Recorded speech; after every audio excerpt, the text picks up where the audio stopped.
시청자 여러분 안녕하십니까? VOA 모닝뉴스 시작합니다. 미국 국무부가 한국은 권위주의와 민주주의 사이에서 어느 편에 설지 이미 결정한 것이라고 밝혔습니다. 미국과 중국 양국 태길의 상황에 빠질 필요가 없다는 주미 한국 대사 발언에 한국의 선택은 이미 수십 년 전에 이루어졌다고 지적했습니다. 조상진 기자가 보도합니다. 미국 국무부 대변인실 관계자는 최근 이수혁 주미 한국 대사가 한국이 미국과 중국 사이에 끼어 선택을 강요받는 국가가 아니라 스스로 선택할 수 있는 국가라는 자부심을 갖는다고 말한 데 대한 VOA의 논평 요청에 한국은 수십 년 전 권위주의를 버리고 민주주의를 받아들였을 때 이미 어느 편에 설지 선택했다고 밝혔습니다.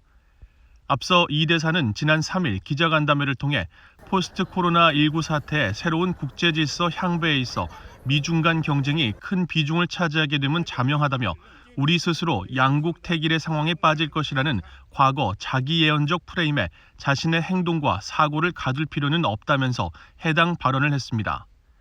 동맹국의 정책이나 개별 지침에 대해서는 해당 정부에 문의하라는 답변으로 일관해왔던 미국 국무부가 워싱턴에서 한국을 대표하는 외교당국자의 발언을 특정해 구체적인 논평을 내놓은 것은 매우 이례적입니다.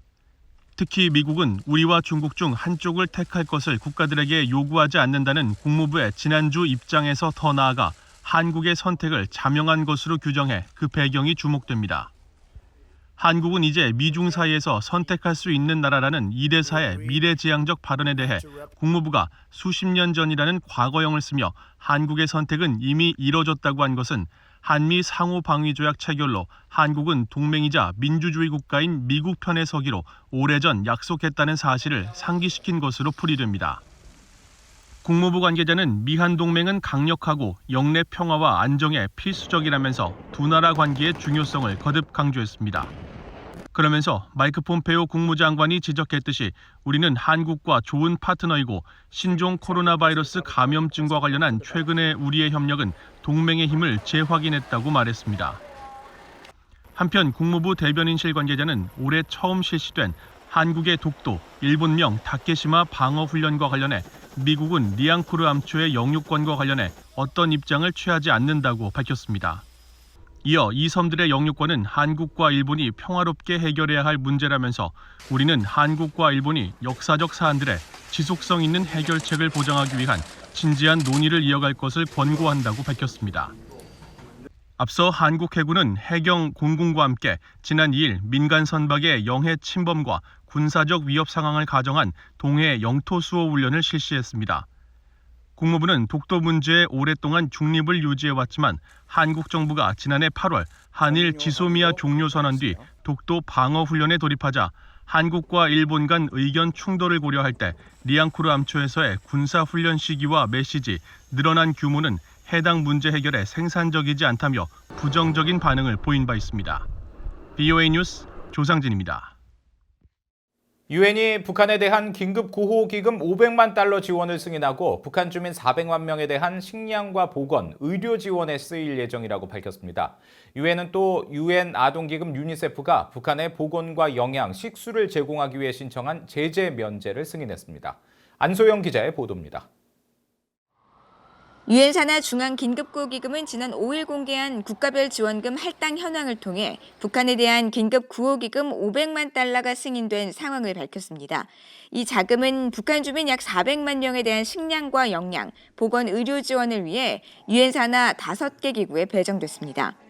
배정 내역을 보면 세계식량계획 WFP에 북한 내 산모와 수유모, 재난피해 지역 취약계층에 대한 식량과 영양 지원 사업에 190만 달러가 투입될 예정이고 유엔 아동기금 유니세프의 산모와 신생아, 5세 미만 어린이의 보건과 생명유지 분야에 70만 달러, 신생아 아동질병통제관리센터를 위한 의약품 제공에 역시 70만 달러, 보건의료시설의 식수와 위생, 청결 등에 50만 달러가 배정됐습니다.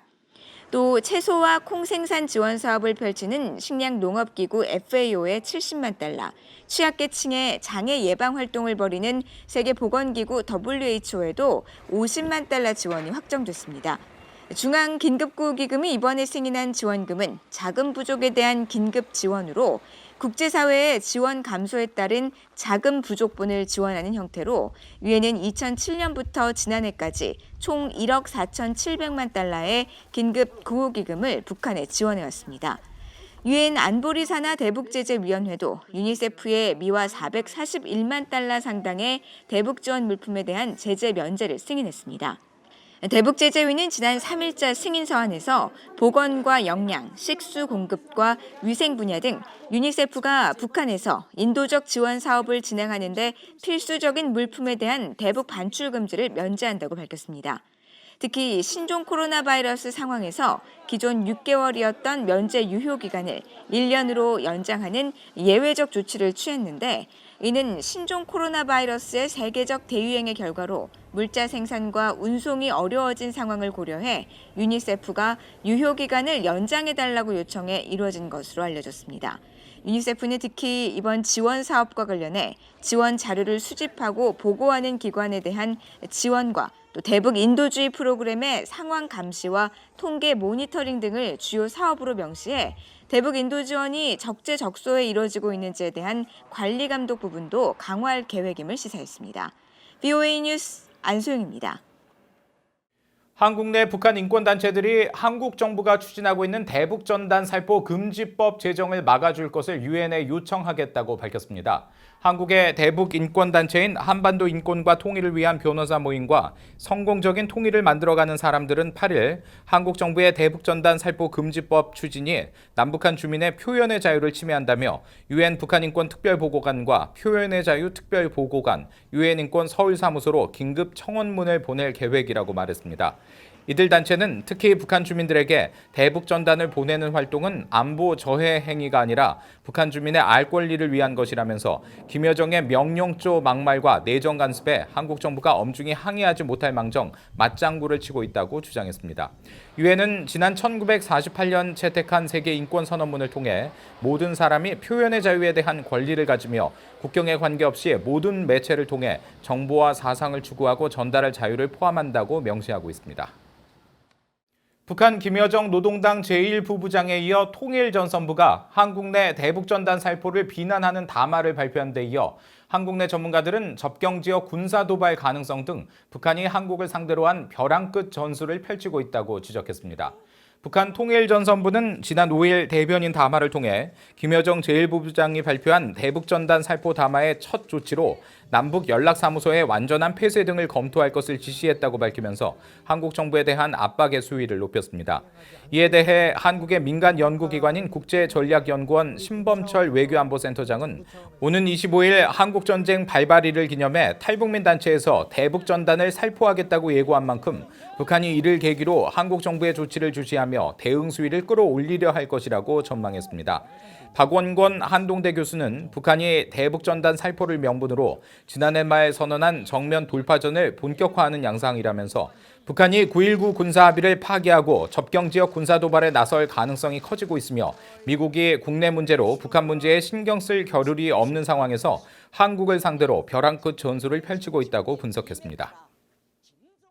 전 세계적으로 가장 많은 1억 명 이상의 사용자를 보유한 인터넷 사회 연결망 서비스 페이스북이 북한의 조선의 오늘 계정에 대해 당국의 통제를 받는 매체로 지목했습니다.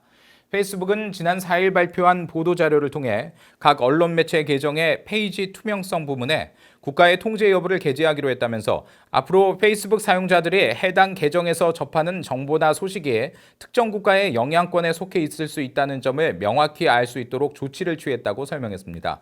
이에 따라 조선의 오늘 계정도 지난 4일부터 북한 정권이 통제하는 매체라는 설명이 달렸으며 이는 해당 계정의 편집권을 북한 정권이 갖고 있음을 의미한다는 설명도 포함됐습니다. 페이스북 측은 전 세계 65명의 언론, 통치, 인권 관련 전문가들의 자문을 통해 국가의 통제를 받는 매체 여부를 결정했다고 밝혔으며 영국의 공영방송 BBC 등과 같이 독립 편집권을 갖는 것으로 널리 인정되는 경우 국가가 통제하는 매체로 적시하지 않았다고 밝혔습니다. 이상으로 VOA 모닝 뉴스를 마칩니다. 시청해주신 여러분 고맙습니다.